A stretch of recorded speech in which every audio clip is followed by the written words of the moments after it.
जब हम बात सरस्वती नदी के उद्गम स्थान की करते हैं तो यह राजस्थान में अरावली पर्वत श्रृंखला के बीच से निकली। इससे अलकनंदा नदी की एक सहायक नदी कहा जाता है, जिसका उद्गम स्थल उत्तराखंड में बद्रीनाथ के पास है। नदी कच्छ के रण में मिलने से पहले पटना और सिद्धपुर से होकर गुजरती है। ऐसा माना जाता है कि नदी कई हजार साल पहले अस्तित्व में थी और यह अब सूख गई या विलुप्त हो गई। सरस्वती नदी का सबसे पहला उल्लेख प्राचीन हिंदू शास्त्र में मिलता है। उत्तर वैदिक ग्रंथों में भी इसका उल्लेख मिलता है। इसके पानी का शक्तिशाली प्रहार उन कुछ नदियों में से एक था जिन्हें कभी हिंदू धर्म के अनुयायियों द्वारा पूजा जाता था। यही नहीं, आज भी प्रयाग में त्रिवेणी का संगम स्थान है, जिसमें स्नान मात्र से ही भक्तों के पाप धुल जाते हैं। यदि हम वैज्ञानिक तथ्यों की बात करें तो यह नदी हड़प्पा सभ्यता के दौरान अस्तित्व में थी। वास्तव में इस सभ्यता के कई महत्वपूर्ण भागों का निर्माण सरस्वती नदी के ही तट पर हुआ था।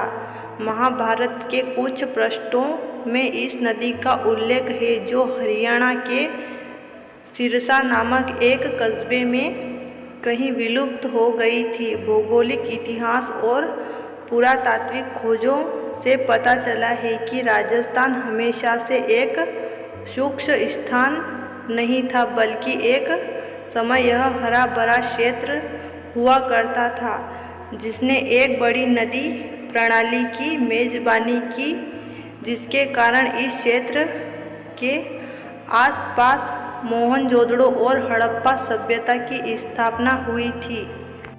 महाभारत में वर्णित राजा पुरुरवा सरस्वती नदी के तट के पास ही अपने होने वाली पत्नी उर्वशी से मिले थे। महाभारत का युद्ध न केवल सरस्वती नदी के पास लड़ा गया था, बल्कि उसका पाठ भी तटों के पास ही हुआ था।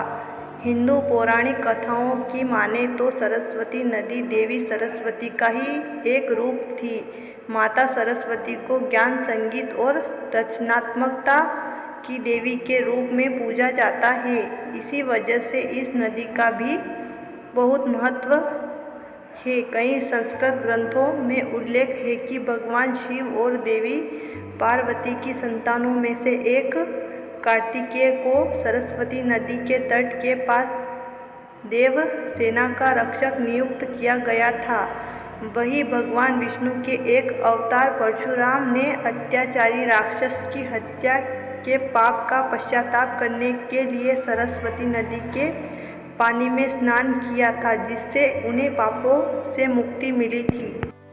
शास्त्रों में इस बात का जिक्र है कि एक बार वेद व्यास सरस्वती नदी के तट पर भगवान गणेश को महाभारत की कथा सुना रहे थे। उस समय ऋषि ने नदी को धीरे बहने का अनुरोध किया ताकि वह पाठ पूरा कर सके। शक्तिशाली सरस्वती नदी ने उनकी बात नहीं मानी और अपने तीव्र प्रहार से बहती रही। नदी के इस व्यवहार से क्रोधित होकर भगवान गणेश ने नदी को श्राप दिया कि वह एक दिन विलुप्त हो जाएगी। शायद एक वजह यह है कि नदी आज अपना अस्तित्व खो चुकी है। एक अन्य कथा की माने तो माता सरस्वती का जन्म भगवान ब्रह्मा के सिर से हुआ था। उन्होंने ब्रह्मांड का निर्माण किया था। वह उन सबसे खूबसूरत स्त्रियों में से एक थी जिन्हें भगवान ब्रह्मा ने देखा था।